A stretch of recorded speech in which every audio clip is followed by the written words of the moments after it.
ایک مثال بتانی ہے آپ کے سامنے، وہ یہی جو آپ کے ہاتھ میں ہے موبائل۔ فرسٹ آف آل اس موبائل کو جب بنایا گیا تو اس کا بنیادی مقصد صرف ایک تھا، وہ یہ کہ رابطہ کرنا، کال پہ کسی سے بات کرنا، اس کی خبر خیریت لینا، یہ موبائل کا بنیادی مقصد تھا۔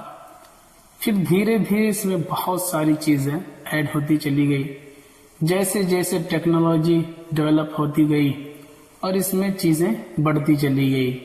آپ کو پتا ہے کہ فرسٹ آف آل صرف جو ہے کانٹیکٹ کا سسٹم تھا، پھر دھیرے سے اس میں ایف ایم کا آیا، پھر دھیرے سے کیمرے کا آیا، پھر اس کے بعد گوگل، پھر یوٹیوب، پھر اس کے بعد دیکھیے آپ انسٹاگرام، طرح طرح کی تمام چیزیں جو ہے موبائل پہ آج کل اویلیبل ہے۔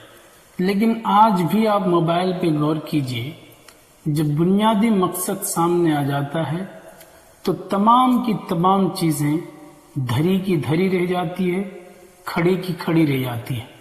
آپ یوٹیوب دیکھ رہے ہوں، آپ ویڈیو بنا رہے ہوں، یا آپ آن لائن کلاس لے رہے ہیں، کچھ بھی کر رہے ہوں آپ موبائل پہ، اگر کسی نے آپ سے کانٹیکٹ کرنے کی کوشش کی تو سب کی سب چیزیں وہیں رک جائے گی، اس کی کال اسکرین پہ آ جائے گی۔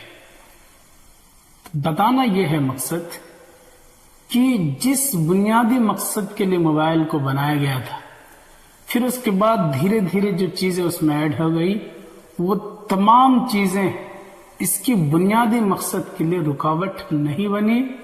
جن موبائلوں میں اس کے بنیادی مقصد کے لیے چیزیں رکاوٹیں بن گئی تو لوگوں نے اس موبائل کو بیچ دیا، یا اس کو کباڑ میں پھینک دیا، یا اس کو دوبارہ ریپیئر کیا، یعنی اسے لوگوں نے رکھنا پسند نہیں۔ تو میرے دوست، بتانا مقصد یہ ہے کہ اللہ نے بھی آپ کو ایک مقصد کے لیے پیدا کیا۔ آپ کا بنیادی مقصد ہے اللہ کی عبادت کرنا، اللہ کا ذکر کرنا، اس کی حمد و ثنا بیان کرنا۔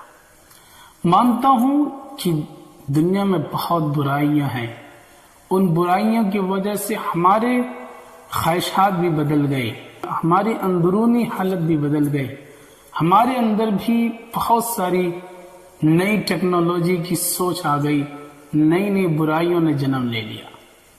لیکن میرے دوست، ان تمام چیزوں کو آپ بنیادی مقصد کے لیے رکاوٹ بننے مت دیجیے۔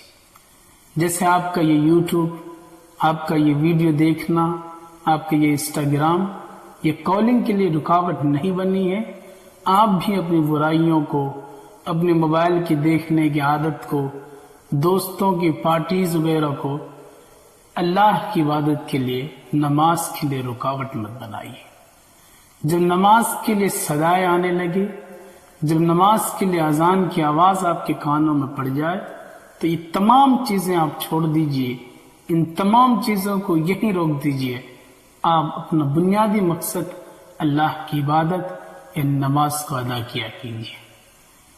میرے دوست، یہ بہت بڑی نصیحت ہے۔ قرآن پاک نے فرمایا کہ وَفِي أَنفُسِكُمْ أَفَلَا تُبْصِرُونَ، اپنی ہی ذات میں غور کیا کرو تو تمہیں بہت کچھ سمجھ میں آنے لگے گا، تم اللہ کی ربوبیت کو سمجھنے لگو گے، تم اللہ کو پہچاننے لگو گے۔ تو ہم آج کل سب سے زیادہ اسی موبائل میں گھسے رہتے ہیں، تو میں نے سوچا کہ کم سے کم اسی موبائل کی مثال سے آپ کو بتاؤں کہ دیکھیے موبائل نے اتنی ترقی کر لی، اتنی ترقی کر لی، لیکن آج تک اس نے اپنا بنیادی مقصد کو فوت نہیں کیا۔ آج بھی جب اس کا بنیادی مقصد سامنے آتا ہے تو تمام چیزوں کو روک کر کے اپنے بنیادی مقصد کو سب سے پہلے پورا کرواتا ہے۔